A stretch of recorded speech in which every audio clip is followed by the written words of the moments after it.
তো পার্ট 1 এ আপনারা দেখেছিলেন কিভাবে আমি ফ্লাওয়ার আর এই ছোট পাতাগুলো বানিয়েছি। আজকের ভিডিওতে এটার জন্য একটা স্ট্যান্ড বানাবো আর মূলত এটা হবে একটা ফ্লাওয়ার ল্যাম্প। তো এটাকে আমি এরকম শেপ দিয়ে এটার উপরে একটা বোতলের ক্যাপ লাগিয়েছি আর নিচে কার্ডবোর্ড যাতে এটা স্টেবল থাকে। আর এই ক্যাপটা লাগানোর কারণে ফ্লাওয়ারটাকে যখন ইচ্ছা খোলাও যাবে আবার লাগানোও যাবে। তো এখন আমি এটাকে সম্পূর্ণ গ্রিন কালার করে নিয়েছি। দেন কালকের বানানো ছোট ফুল আর পাতাগুলো নিয়েছি, এগুলোকে আমি হট গ্লুর সাহায্যে এটার সাথে অ্যাটাচ করে দেবো। আর এখন উপরে ক্যাপের মধ্যে কিছু পাতা লাগাচ্ছি আর এই ফ্লাওয়ারটা লাগিয়ে রেখেছি যাতে এই পাতাগুলো এলোমেলো না হয়।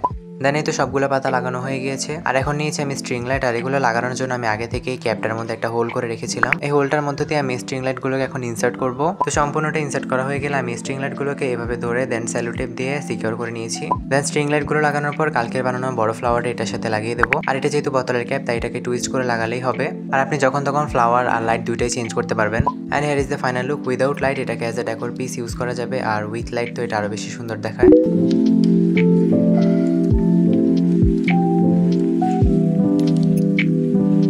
তো আপনাদের কেমন লেগেছে আজকের এই ভিডিওটা অবশ্যই কমেন্টে জানাবেন। ভিডিওটা ভালো লাগলে একটা লাইক করে দেবেন।